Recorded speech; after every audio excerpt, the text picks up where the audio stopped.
Evolutionary.org, episode 488. Stevesmi, the Rickster, Ricky the Rock. What's up, buddy? How you doing? Hey, what's up, Steve? What's up, guys? How's everybody doing out there? So in this one, this is episode 488. This is going to be a fun one. We're actually going to go over a poll that was done. This is juicy information that is out there. And it was a poll done by Wake Forest University endocrinologists. And we all know, guys, we all know that Steve loves polls, right, Steve? Yeah, stripper polls, absolutely. Your last girlfriend, you found her on the poll. That was, oh man, you stole my catch line. You stole my punt. Yeah, your last girlfriend you found on the stripper pole, didn't you? That was it for sure. So this is basically, it says August 2019, August 2020. They surveyed over 2,000 men. The average age of the survey, Rick, was 31 years old. And half of them were from the United States. So that kind of gives you a context, a little bit of the bias of who they interviewed. So let's give a rundown first, Rick, of steroid users. And this is what the poll found. Okay. The most common age of steroid use is 22 to 30 demographic. That's almost 50%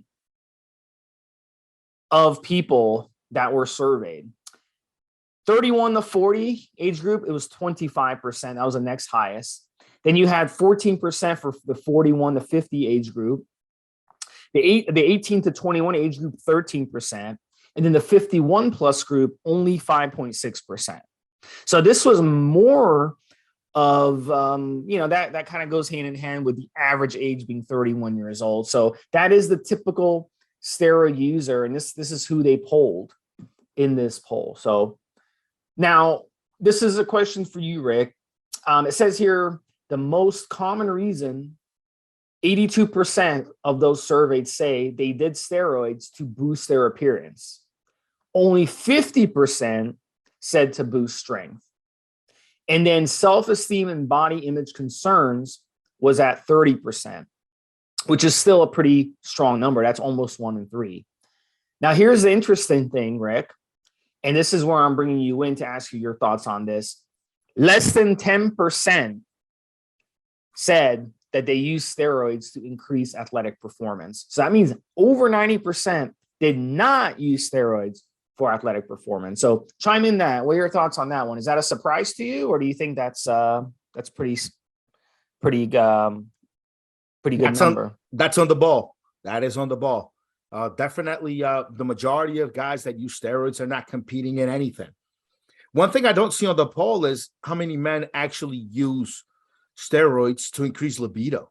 Believe it or not, I think that libido improvement, especially the guys in the older age group, especially those guys in the TRT realm, libido improvement has to be one of the main reasons a lot of guys and stay on the sauce maybe a little bit longer than they should. Well, and I say libido improvement because that comes with a lot of other things. I mean, you're gonna be more up for the game.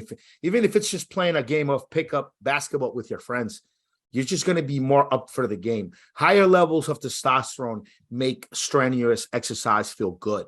It feels good to you to exercise when you're so sorry, guys. I promise no COVID. When your levels get up there, is when you feel pleasure from exercise. So also by looking at this whole percentage line number, it's real interesting because I think today in the US, I'd say half of the men today in the US using steroids are probably going through TRT clinics. That's my opinion. I think there are many men that never make it to this podcast, never make it to the forums. They never cross the line into self-medication the way many of us have. Many of us into really our younger years, we started self-medicating. I think the majority of the population you're going to find are going to go to a doctor, and maybe if they know they need some testosterone, most likely they're not. They're going to go to the doctor. That's my guess. That's my best educated guess. What I base it on, just what I think myself.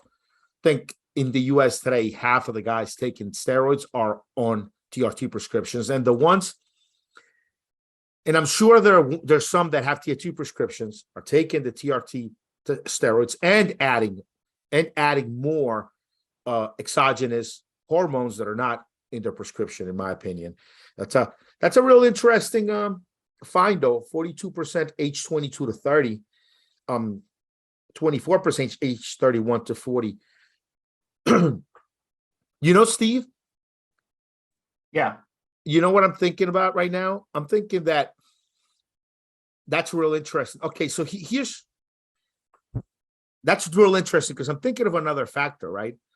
Out of the men that are 31 through 40 that actually lift, I'm talking about in the world, in the US, right? Let's say, how many of them would be on steroids? So you see, so check this out. So the profile here, what we're looking at here, overall steroid use. If you broke down the guys that are using steroids, age 22 to 30, 42% of those guys would be using steroids. Ages 31 through 40, 24% of those guys would be the steroid users. That's how they break down. But here's a real good question I wish we had some data for. Out of people in the gym, actual people in the gym, those age groups, how many of those guys are using steroids? Because I promise you, I think that there are way more guys in the gym right now, 22 to 30, that are not using, because there's just so many more 22 to 30-year-olds in the gyms than there are 31 to 40-year-olds. Let's just be realistic. Some of those guys are still playing sports competitively. I think out of the guys playing competitively or guys in the gym training, you're probably going to find that the majority of them are between 20. If we use those age groups in the study, we use them for this other idea I have. I think the majority of them are going to be 22 to 30 years old. And I think you're going to find that the majority of guys between 22 to 30 that train are probably not on steroids, while the majority of guys 31 to 40 that train, it'd be a higher percentage of guys that train that are actually taking the sauce in that age group. That's just my opinion for what I've seen, Steve. That's from, I do customer support for Need to Build Muscle for you guys, right? A lot of you guys come to me for all of your needs. You guys need the liver support, cycle support, all that good stuff, grow your nuts back. And the majority of the guys that I speak to on the phone, their profile, mid-30s, that had some former greatness in their 20s, maybe didn't even use in their 20s, but now in 30s, they want the extra help. They want that extra umph. And that's just an opinion on what I see on their numbers. What do you think, Steve? Because this is only breaking down the guys that are actually injecting steroids or using steroids. It's not taking into account all gym goers. I'm proposing that when it comes to all gym goers, your typical 31 to 40-year-old gym goer, 31 to 50-year-old gym goer, out of the typical one, you're going to have more of those guys in that age group on steroids or TRT or something than you will have the guys under 30. What do you think? Well, I mean, buddy, I'll tell you what, it just shows you that I'm actually, it's interesting because steroids really do a good job of strength. Like even people who just take steroids, they don't really know how to train right. They don't know how to eat right. You could still get stronger on steroids, like no matter what you do. So I think it's interesting that 50% use them for that purpose. That's what I found from it. And I thought it was interesting that such a high percentage just use them for appearance. And that just shows you that's kind of the motivation to be able to go to the gym for a lot of people is I got to do this because I got to look good. Why do people go to work every day? They do jobs that they hate because what is the number one reason? Oh, the benefits. I don't want to quit my job. I don't want to be self-employed because I don't want those benefits. I want the health insurance. I want the pension. I want the retirement, and that's one of the things that motivates people to use steroids is I know I need to use them if I want to look the way I want to look. I don't want to look like an average dude. I want to be able to go on dates and look better than the people that person I'm going out on the date with is also dating. The other people they're dating, I want to look better than them. I want to give myself an edge. I want to go to the gym and look in the mirror and like what I see. I want to look in the mirror every morning and like what I see. So that gives you an idea of the motivation of using steroids. And since half of the people in the steroid were in the United States, where steroid use is not legal without a prescription, it's not like other countries where, it's a lot looser law. So that shows you that people are willing to bend and break the law to look a certain way. So that's kind of what I got from it. So, and I think I think the self-esteem and body image concern being 30%, I think that number, that just shows you that I think that number is probably twice that. I think people are too ashamed to admit that, because a lot of people who use anabolic steroids do have self-esteem issues. And you wouldn't think that if you go on social media and all that stuff, you think, oh, these people are cocky. They're so full of themselves. They must be so confident. Well, they're not. It's the opposite. If you feel the need to post pictures of yourself on social media and show off your body, that doesn't mean that you're a secure person. That shows you're an insecure person. So that kind of, I think that. And wait. Now, some people make money posting pictures of themselves on social. They get benefits from it. That's also interesting, right? They're going to post the pictures, though, of themselves looking their best. They're not going to post pictures of them on a bad day. You see? So this be true. And a lot of filters. Yes. This be true.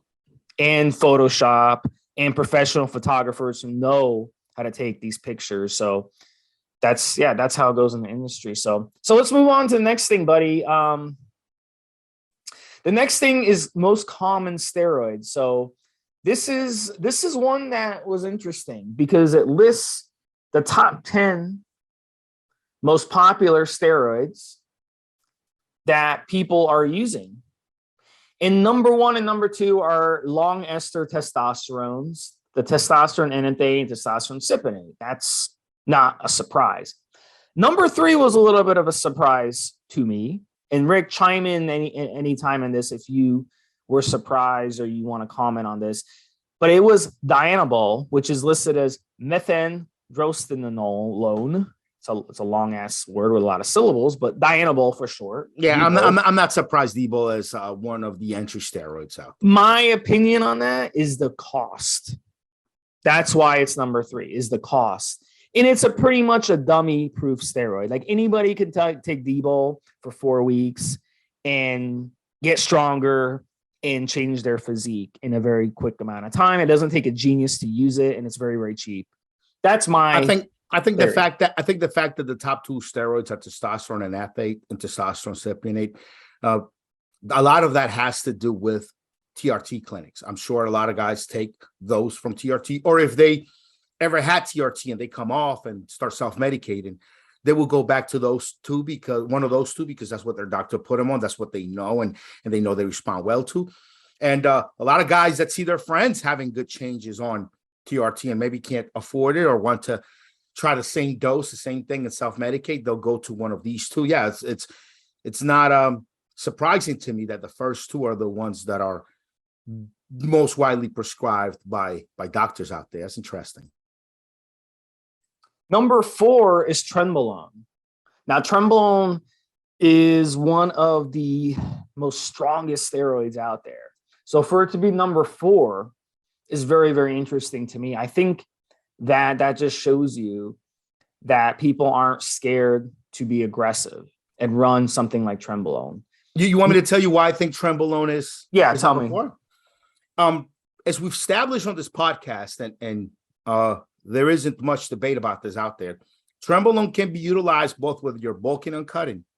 Whether you're bulking or you're cutting, you can use tren. You could drop it in there, and it will make you feel like everything else is working better. The same cycle. If you just swap out 100, 200, 300 milligrams of this for trenbolone now instead, you just feel like the whole cycle works better. And if you add it in, it's even better. So yeah, no surprise. Number 1, number 2, the two testosterones most widely prescribed by doctors. Number 3, dianabol, which is the first real kind of synthetic steroid made for humans put out there. Trenbolone, which makes everything else works better. And then going to number 5, which is oxandrolone, Anavar. I think trenbolone is in, even though trenbolone is so harsh, even though trenbolone is, a lot of people hate tren, and a lot of people recommend newbies, a lot of gurus out there recommend newbies don't take tren. Still number 4, because it's both a bulker and a cutter, and it's going to work great. So yeah. And then number 5 is Anavar, correct? So Anavar being number 5 was a surprise to me because it's really expensive, but that also shows you how much respect guys have for Anavar. You don't see Turinabol up there. You don't see Winstrol in the top 5. We're going to get to Winstrol. That's later. But it's interesting that Anavar is number 5. It just shows you how effective of a steroid Anavar is and how much it is loved out there. Number 6 is nandrolone decanate, decadurabolin. And that's interesting because if you read on forums, everybody is scared to use Deca. They're like, oh my God, I'm going to get Deca. Deca will bloat you. Deca will do this. Deca will do that. Deca has side effects and all this stuff. So I think this is interesting that Deca is number 6, ahead of steroids like Masteron, for example, and Equipoise, which is number 7. Equipoise comes in at number 7. I think Equipoise isn't, if more people tried Equipoise, I think Equipoise would be in the top 5. And then number 8 is testosterone propionate, which is a short ester of testosterone. So people will use the propionate version because they want to be flexible, and there's also some people who think that if I use the propionate, I'll get less bloat, all kinds of theories behind it. But that's interesting that people would rather inject every other day or every day than use the E or SIP version. Number 9, as I said, Winstrol comes in, stenozolol. I think it's interesting that Winnie came in at number 9. I would have expected it to be higher because it is an oral. So that just shows you that people don't mind injecting, because you've got Dbol at 3, Anavar at 5, and then the next oral is Winstrol all the way at 9. So only 3 out of the top 10 here are orals. I thought that was kind of a surprise. It just shows you that steroid users don't mind injecting. And the thing about it is needles and syringes are very easy to get a hold of in the United States. You just go online and order them, and you'll get them right in the mail. And it's not illegal to buy needles and syringes. So I think if needles and syringes were, whatever the word is, like, you had to actually go to a pharmacy and ask for them and have a pharmacist approve it or something like that, then I would think that these injectable steroids wouldn't be as popular over orals. But it does show you that people don't mind injecting. And then number 10 is Sustanon 250, which is a blend of 4 different testosterone esters. So you got 4 testosterones in the top 10. You got 3 orals in the top 10. And then you got Tren, Deca, Equipoise as the other 3 most popular injectables. So I thought that was interesting to see the top 10. Where's Primobolan, Rick? What's interesting is that there are only 2 in there. There are only 2 in there that are not available for prescription for human use that I can tell of right now, which is Trenbolone and Equipoise. As far as I know right now, you just can't find Tren or EQ made for human use anywhere, really. Everything else on there, it's really it's either very popular in the US or other countries, or it's being made right now. But yeah, they're very, very interesting a list of steroids. I am surprised, like you mentioned. I am surprised the Primobolan is not in this one. Either Proviron is being prescribed all over the place for just regular health benefits, for just some hormone stabilization issues. So yeah, really interesting to note that those 2 are just not even in there, when I always thought those were some of the more popular ones. But yeah, man, look, they can't argue with a good survey. This is what they found. Right? Yeah, and I think the survey is accurate. Some of the stuff is surprising, but like I'm not surprised that people would answer it like this. So notice that some of the compounds, obviously, like you said, Rick, the first two, testosterone and testosterone 7-8, very easy to get a script for. You go to any anti-aging clinic, pay the money, and they'll hook you up with a script for those, which goes on to the next one. What are the weekly doses that people are using? And like you said, Rick, TRT, very, very common nowadays. Everyone's going on TRT. So less than 500 milligrams is 46%, almost half. So it's not, less than 500 milligrams is not much. You run a cycle, we always, the most cookie cutter first cycle for everybody is 500 milligrams of testosterone, maybe throw in an oral. And we're talking less than that, 46%. So that tells me, guys, a lot of these guys surveyed are doing TRT or they're cruising or something like that. And then 47.5% are 501 to 1,000 milligrams. So pretty much half are under 500. The other half are 500 to 1,000. Very small amount, 5.5%, are 1,000 to 2,000 milligrams. That's a very tiny amount, 5.5%. And a fractional amount, 0.75%, are 2,000 to 3,000. And then over 3,000 collectively comes out to 0.25%. So very, very small amount of people. So if you're serving 100 people, 0.25% of those wouldn't even be one person. So 1,000 people would be one person, just off the top of my head, the math. So that's not that many people. So I think they surveyed 3,000 people in this. So 2,300 people they surveyed in this. So we're talking 2 to 3 people that were surveyed actually ran over 3,000 milligrams a week.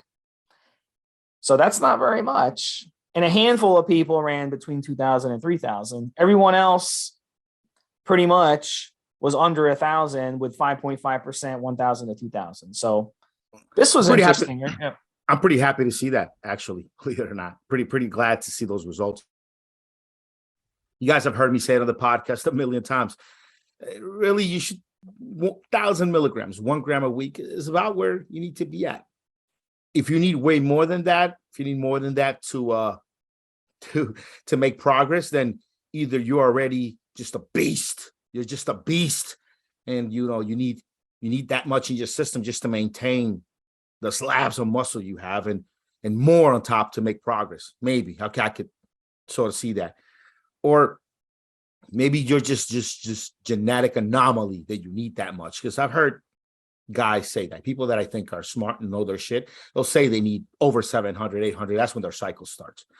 But I think the majority of us are going to find life-changing results, incredible, just night and day, life-changing results of physique, attitude, performance, performance in bed, performance, just a pickup game of basketball, performance, just emptying out the storage unit, spring cleaning, whatever it is, find better performance under 500 mgs.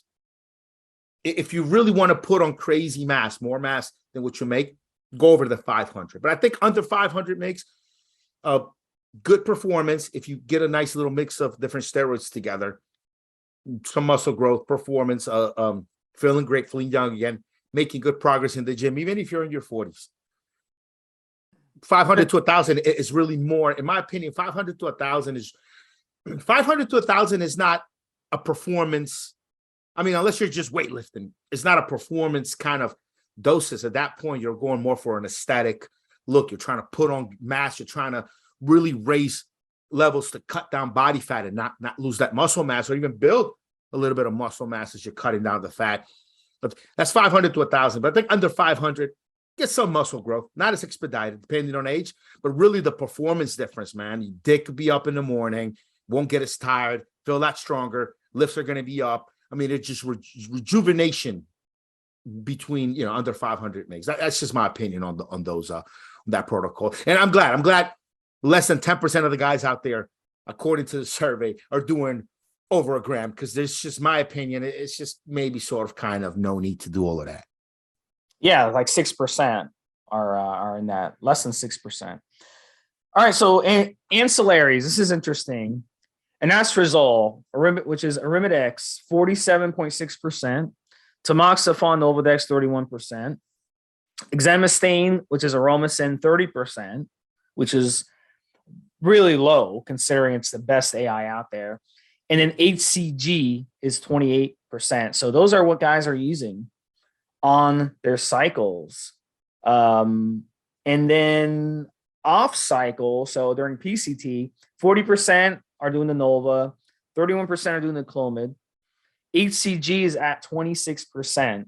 And I'll kind of get into that why HCG is so damn high in PCT, because you're not supposed to use HCG in PCT, guys.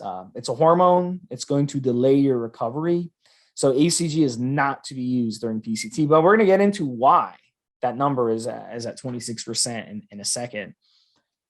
And then this is one you're not going to like, Rick, if you liked what you heard before. And this shows more of my theory that people are cruising,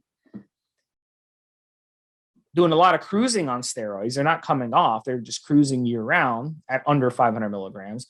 Only 46% cycle. 47% said they use on a regular basis. So that's really scary that half the guys are just staying on and just could be blasting TRT. Do we know from the study if they also included TRT patients, or were those guys excluded? This is all self-medication, or was that not specified? No, so that's really a good point. It'd be nice if they separated it, but no. So based on that, 47% are either on TRT or they blast and cruise year round, and then 46% actually cycle on and off. Well, see, But, that's consistent because check this out. It says, but if the average group is 31 years old, buddy, that tells me they're blasting and cruising. Because you don't see 20-year-olds going on TRT, it's 25-year-olds.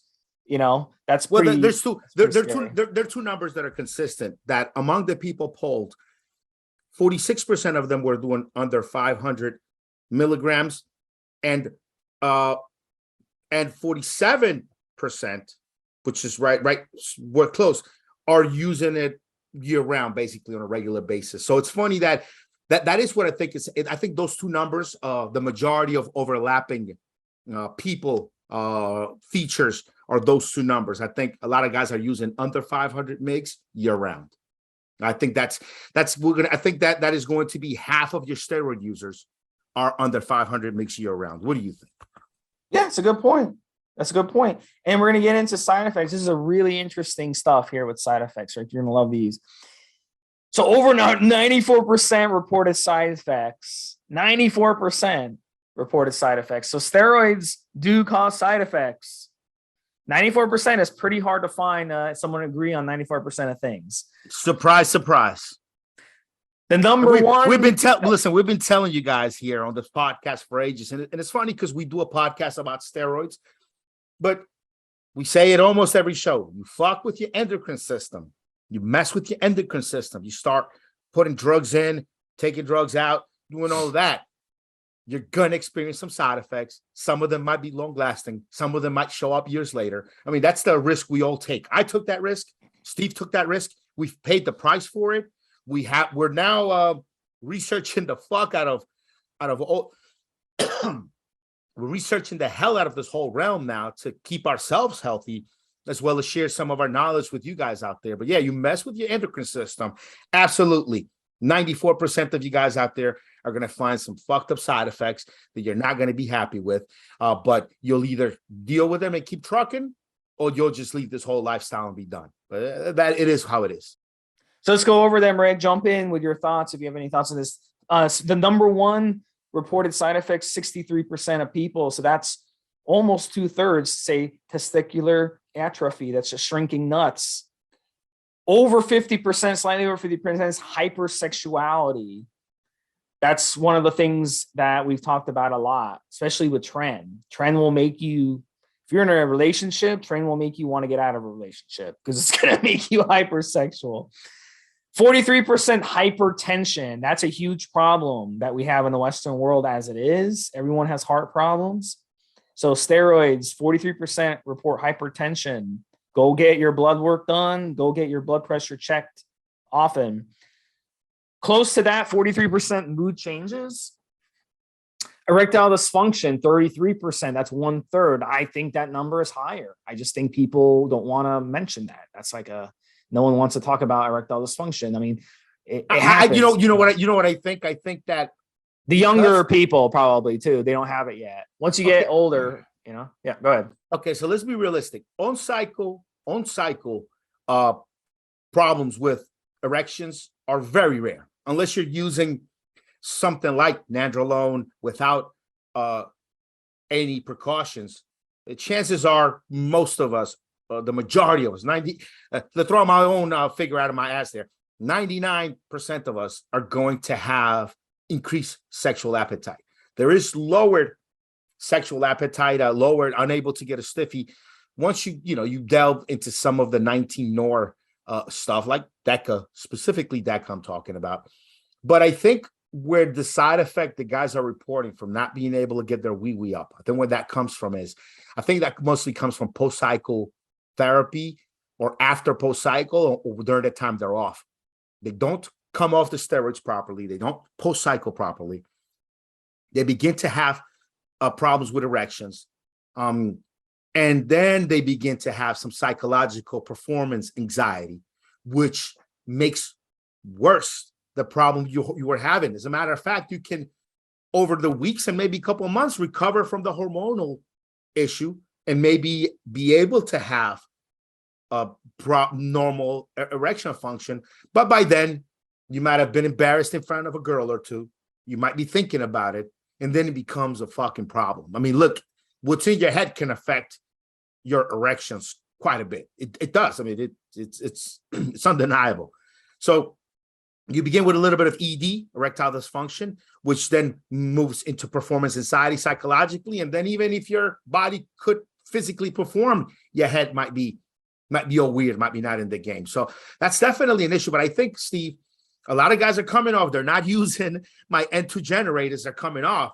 And I talk to you, some of you guys out there, you'll buy N2 guard for the liver support. You'll buy that, no problem, because you want your blood work to look good. But when it comes to PCT, and you should pick up the N2 generate because it has all the natural ingredients you need to go along with your Clomid, Novadex, all that stuff. It's got it so that you don't have the issues with your dick not working. You don't have, when you take some of these post-psychotherapy products, you could be watching your nuts grow, but your dick won't get hard. So HC generate, N2 generate, which is what we call it now, ensures you get that dick gets hard. You're up for the game whenever you need it. Even while you're going through PCT and you're off the steroids and the high levels of androgens are no longer in your body, you're still rocking.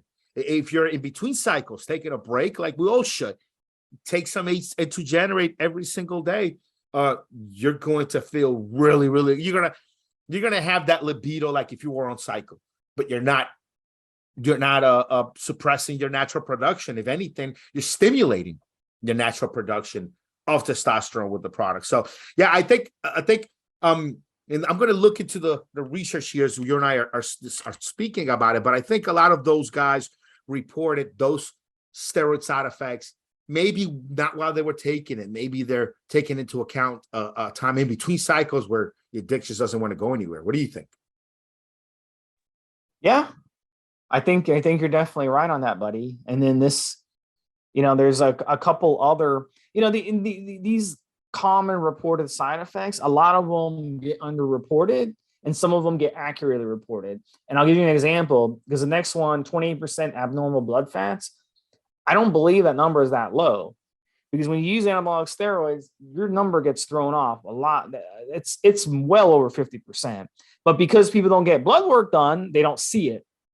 Gynecomastia is the opposite. Gynecomastia, unless you really don't know what the hell is going on. Yeah, I'm growing man boobs, 26%. That number is kind of scary. That 26% of people, more than 1 in 4, will experience gynecomastia. That's not a good thing. Now, over 35 is interesting, Rick. Lipid imbalance, it was 33% versus 26%. Hair loss was 27 versus 20. Tendon rupture was 10 versus 7. Left ventricular hypertrophy, 6.6% versus 3%. Infertility, 10% versus 7%. Injection site abscesses, 12.5 versus 8, which is just due to being older and doing more injections. And then this is a big one, increase in number of red blood cells, 21% versus 9%. So the older you get, the more pronounced these side effects become. And I thought that was interesting to give you guys who are in your 20s, because a lot of you guys that listen to this podcast, you're in your 20s, and we love you guys. You're the future of the country. You're the future of the world. You're the next generation of steroid users. But a lot of you can be more aggressive with steroid use and not have the red blood cell count issue, the cholesterol issues, and some of these other issues, the abscesses and all this stuff, the tendon ruptures. But as you get older, those are going to become more likely. So you want to watch out for that, because they will definitely increase. Yeah. I've said it on this podcast before, guys, and some of you that called me on the phone to order your supplements from me. Told you guys too, man, this stuff changes how it works in your body as you get older. The same steroid that just worked for you 10 years ago. Now you use it at the same dosage, it might react differently. It might do something different in your body. Definitely something like hair loss, you have an increased percentage of it just from being older and taking the steroids. So some of these are probably going to be issues that you might have had later down the line anyway, but the steroid use makes them happen way quicker. I think hair loss is one of those, in my opinion. All right, so let's finish it off with some other useful tidbits in this one. It said that 46% attempted to stop using steroids, but more than 60% returned to utilize them, even after a long time of abstinence. 45% who had abstained for a year, and 21% those who have abstained for 3 years started using again. The reasons: concerns over lower quality of life, almost 50%. Muscle loss or worsened look, 39%. Decreased strength athletic performance, 33%. And then medical care, lack of medical care, 14%. 75%, a huge amount, believed they could continue to use steroids without harming their health. But 87% said they would stop if they developed a health concern as a result of using steroids. So that's an interesting thing. Here we go, Rick. Who do they seek advice from? So internet steroid gurus were nearly widely regarded as far more trustworthy sources of knowledge than doctors. And it said doctors ranked last in terms of anabolic steroid knowledge, with steroid coaches and gurus, bodybuilding websites, and other steroid users faring better. So what are your thoughts on that one? That's real interesting. That's real interesting.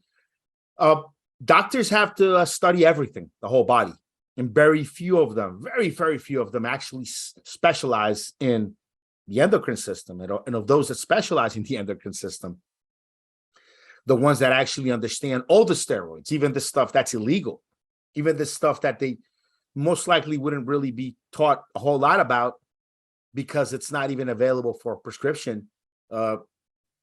Very few of them understand it. So I can't see how doctors might have lost on that one, and gurus, which are more accessible. Because remember this too, brother, how much can you really trust a guy that you never get to see more than just a couple of minutes? It's a shame, but the way the medical system is today, a doctor can only afford to give you just a few minutes of his time. He's got to go. But a steroid guru, he'll make you videos. He'll talk to you on the phone. He'll be there for you. So I can really see how people trust a guy like that more than a guy that comes in, tells you you're stupid for trying to take these drugs, writes something on a pad, maybe gives you a prescription, and then he's out of the room. He's fucking out of the room. You can't talk to him. You can't reach him. You can't. I mean, very few doctors give you aftercare.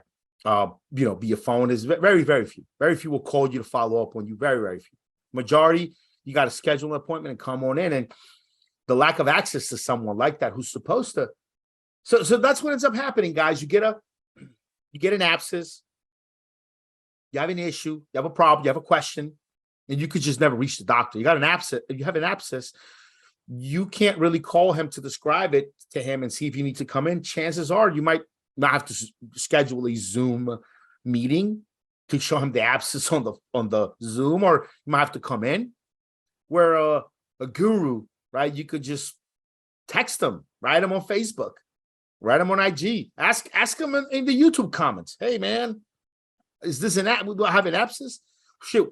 Steve and I have done a couple episodes on injections, and we've mentioned abscesses. You can have that for free. So I can really see how people gravitate towards more other users that have that information for them. That being said, guys, doctors are really, really good to use always. Doctors are going to be overly cautious. While some steroid gurus might tell you, hey, your red blood cell count, the hematocrit being too high, not that big of an issue. Has never been linked to anything serious. Or I've heard gurus out there saying, hey, there's no real relation between high cholesterol and heart disease. The link is not clear. I've heard gurus claim this kind of things out there. I won't drop any names, right? But I've seen them do it in their videos. So when a guru might tell you, hey, you're right to write this shit out, a doctor might say, what the fuck is going on? Whatever it is that you're doing to raise these levels, let's stop. Your levels need to be within a normal range. And I think doctors are always going to, if they're going to be wrong, they're going to be wrong on the side of caution, I would hope, at least when it comes to the endocrine system and your use of these drugs. So doctors have a really good, important place, because the gurus might tell you to go too far. A doctor wouldn't. The gurus will tell you, hey, you could do all this. A doctor will really will help you keep your feet closer to the ground, so you don't fly out there into Walla La Land thinking it's okay to do a couple grams of testosterone for extended periods of time and it's all gravy. No, a doctor, while you're doing that, will start to pull bloods and be like, what the fuck are you doing? You want to know, like, wait, 2000, why? Look at these levels. Look at your cholesterol. Look at your liver enzymes. What are you doing? Look at your red blood cell count. What is going on? Right? So doctors are definitely necessary, in my opinion, so that we don't go off into some weird narrative filled Walla La Land where we just experiment with our endocrine system like it ain't shit. We really need the blood test and the follow-up to make sure that, I think, if you're a steroid user, an ongoing long-term steroid user, and you think you're really that skilled, you're good at self-medicating to get the results you want from these synthetic drugs, if you're that fucking man, then you should be able to walk into your docs, give them some pretty decent looking blood results, and make sure he doesn't ever get too worried. Maybe if your blood results are out of whack, you're mid-cycle, and you're like, hey doc, I know I'm mid-cycle, give me 2 months, give me a few more weeks, I'll be back. If you could work it with your doctor like that, where you're impressing them the fuck of how you're able to be huge, do this stuff, and still maybe have better results than some older guy who's not on anything. Some guy maybe your age who just eats a bunch of fucking trash food, is your age, he eats trash, and his blood results look terrible, while you are lean, mean, steroid pumping machine, and you're able to keep your bloods and keep all your stuff in order. How do you do that? Well, you're not going to take steroids, which are going to mess up different things in your system, and then just think or meditate your way into good blood results. You got to take that Entugard. You got to take Entugard. That's why it has 44 ingredients. You got to, that Tutka, milk thistle, NAC, everything that's in guard. Arnua bark, coenzyme Q10, everything, 44 ingredients. You need all of that. Because the reason your blood results look like shit is because certain chemistry gets tossed off balance. And already throughout the years, we figured out certain ingredients help your chemistry get back into balance. So if you're going to be responsible to use some synthetic shit in yourself, at least be responsible enough to keep up with a doc and blood work and monitor your blood work, and also take the ancillary natural ingredients to make sure your blood work stays on point. You know, my guys, you guys that shop from me, guys that buy my Entuguard and my Entugenerate, you guys are the ones that go into your doctor's office like, bam, here are my blood results. And I've been pumping the source. What? Bam, sperm motility up through the roof. I just finished my cycle 4 weeks ago.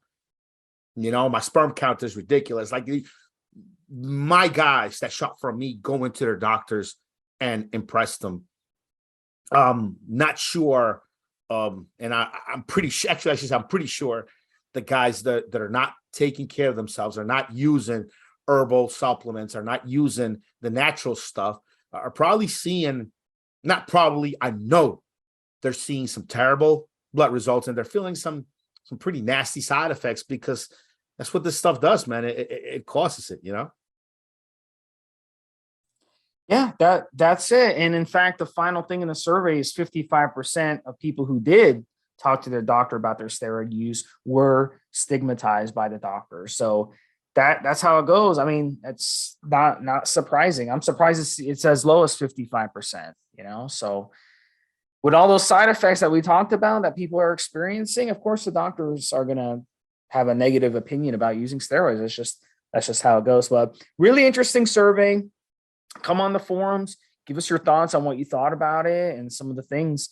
I really thought it was an interesting survey. It did skew young, I think, just based on the people that were surveyed. I think if you surveyed people randomly in the gym who are in their 50s and 60s, you'd get radically different results in terms of popular steroids. So it just depends on who you survey. But it was a really cool survey. I really, really enjoyed it. That's why we did a podcast on it.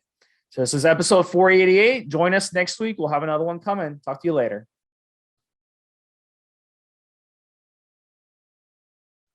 Awesome episode. Well, have a good one, Steve. Have a good one, guys.